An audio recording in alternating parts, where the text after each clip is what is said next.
Hello, this is Centennial Hall, room 2102, and I'm going to give you a rundown on how the classroom technology works. Up here at the instructor station, we have our touch panel, and our touch panel is going to control just about everything we need here in this room. On the opening page here, there's a little button that says press here to begin. So I'll go ahead and press that button, and it's going to ask me if I'm going to be using the projector.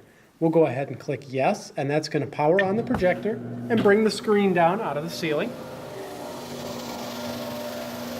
This whole process takes about a minute while the projector warms up and everything gets ready to go. So while that's happening, we'll run through the light control here in the room.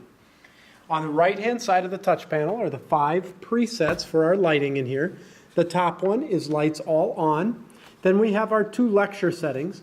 One has the whiteboard lights on and one doesn't have the whiteboard lights on. The 4th one is a theater setting, which dims all the lights so that you can focus on the screen. And the bottom one then, of course, is lights all off. We also have controls right here on the wall, and you can access the 5 presets right here. And then by the entrance to each door, there's an all on and an all off switch for us.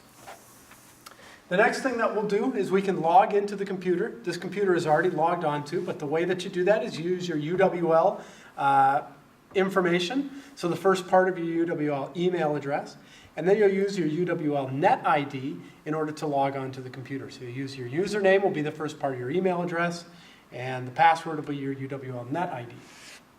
So now that everything is booted up and ready to go, we can access our page here on the touch panel. And the first thing on our source select line is the PC. So once PC is selected and we've logged on to the PC, then we'll know that whatever we're doing on the computer there is going to show up on the screen for us.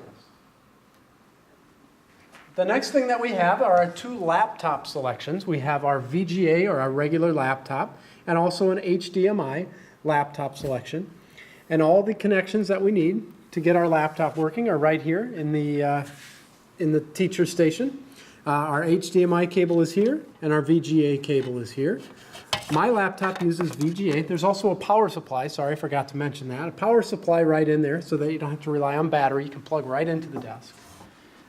I'll go ahead and plug the VGA into my laptop here. Then I'll take the audio cable and I'll plug that into the headphone jack of my laptop. And then I'll be all ready to go.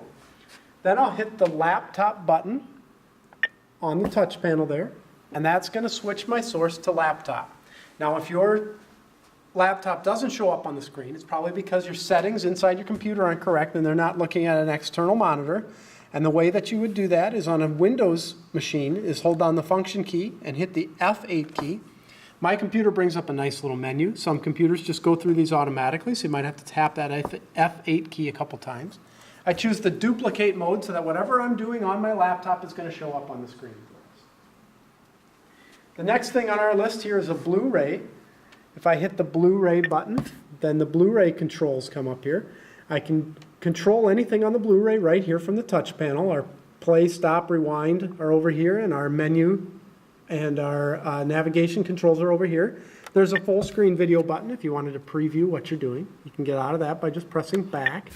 And then I'll mention that the Blu-ray is located right here underneath the document camera, and it will play any regular DVDs. You do not have to have a Blu-ray in order for it to play. So you can use the front panel here to play it, or use the touch panel.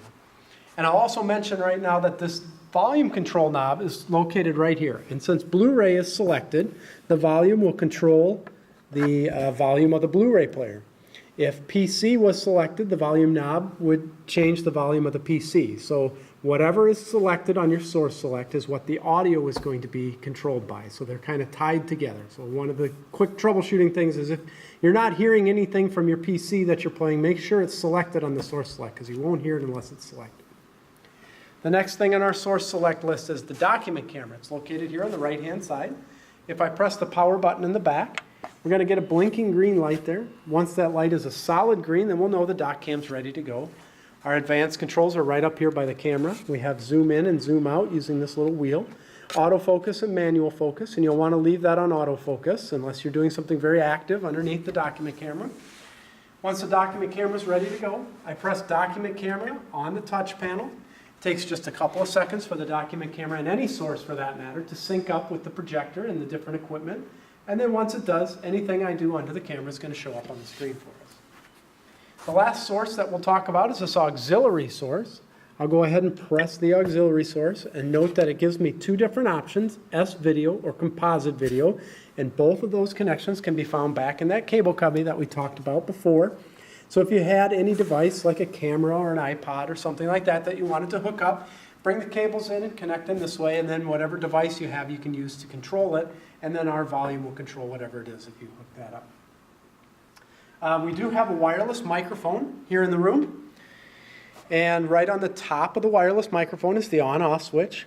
I'll go ahead and turn that on, and then I'll tap the microphone here. And you can hear that now my voice is being reinforced here in the room. And if I wanted to turn this volume up or down, I would go over here to where it says audio control. And I hit that audio control, and now it's going to give me the different choices for what kind of audio I can control. Program is what's our regular wheel controlled before. And the wireless mic is located over here on the left. And these other things would be for if we had a special event going on and we did an audio conference or we attached another mic onto the desktop here. So you can control your wireless mic up and down right there, and then go back whenever you're ready. And when I'm done using the wireless mic, it's very important to make sure and switch that off, because the battery will run down and will completely drain even if the microphone's not being used. On the left-hand side of our touch panel then, we have our projector power. If you wanted to power it down but keep the source select page up for some reason, you certainly could do that using the projector power button. Video mute is just going to mute the video of the projector and not power it down, so that you don't have to wait the extra time it takes for the whole system to power down and power back up. And that might be good if you wanted to do something on the whiteboard. You could mute the video and put the screen up using our screen up and down button. Then you could write on the whiteboard and then unmute the video and put the screen back down, and that would be a quick way to just write something on the whiteboard without having to boot the system up and down. Here is a mute audio button if you just wanted to mute it without powering the system up. And this button here is our help button.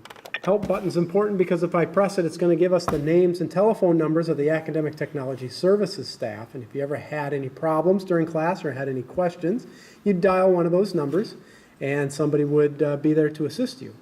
I click OK, and it goes back. And then I'm going to go down here to the bottom right-hand corner.